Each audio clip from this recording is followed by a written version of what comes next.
Welcome to pungi TV. एक जंगल में कालू कौवा अपनी पत्नी सोनी चिड़िया के साथ में रहता था। दोनों पति पत्नी मिलकर समोसा का ठेला लगाते थे।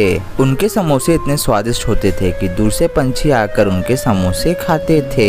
जो भी उनका समोसा खाता था तारीफ किए बिना नहीं रह पाता था। टुनटुनी आंटी, आपके हाथ का बनाया हुआ समोसा बहुत ही स्वादिष्ट होता है।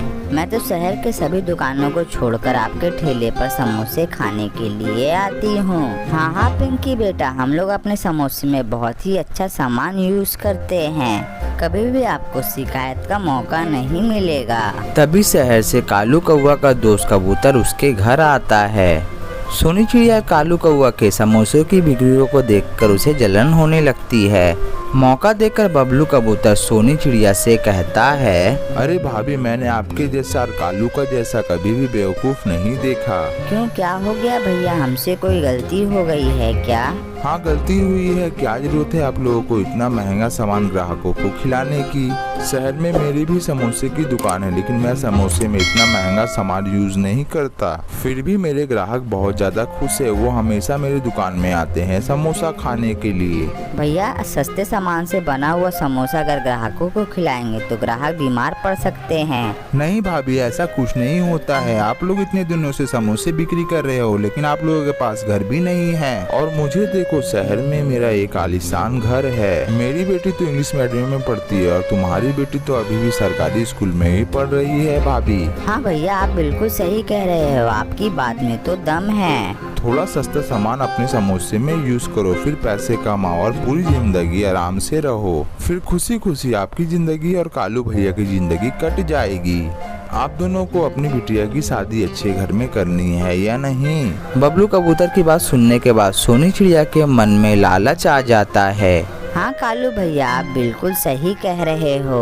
मैं आज ही कालू जी से इस बारे में बात करूंगी और उन्हें समझाने की कोशिश भी करूंगी। सुनो जी, कल से हम लोग थोड़ा सस्ता सामान खरीदेंगे समोसे बनाने के लिए। ये तुम कैसी बात कर रही हो सोनी? सारे ग्राहक हम लोगों को छोड़कर चले जाएंगे। आप चुप करो जी, ऐसा कुछ नहीं होने वाला है, देखिएगा आप। ठीक है सोनी, तुम्हें जैसा सही लग रहा है तुम वैसा करो। मैं तुम्हें क्या बोल सकता हूँ। अगले ही दिन सोनी चिड़िया सस्ता आलू और सस्ता मैदा लेकर चली आती है। फिर ग्राहक जब वो समोसे खाते हैं तो उनकी तबीयत खराब हो जाती है। सोनी दीदी, ये आपने समोसे में क्या मिला दिया? हम लोगों का तो पेट ही खराब हो गया है।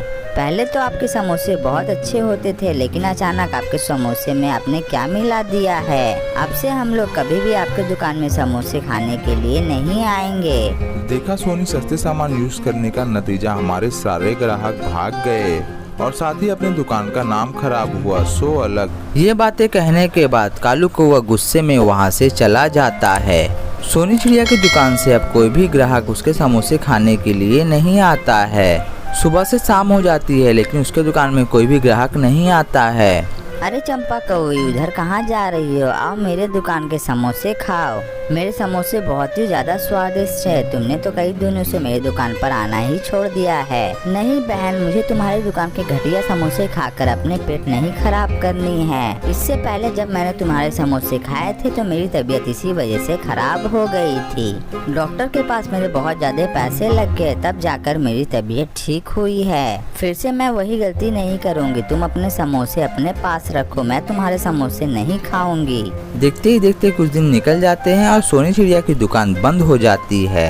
फिर कालू कौवा सोनी चिड़िया को समझाता है। देखा सोनी, तुमने मेरी बात नहीं मानी, इसी वजह से आज हमारा दुकान बंद हो गया। कोई बात नहीं सोनी, जिंदगी हमें दोबारा मौका जरूर देती है। हम लोग फिर से पहले की तरह ईमानदारी से काम करेंगे।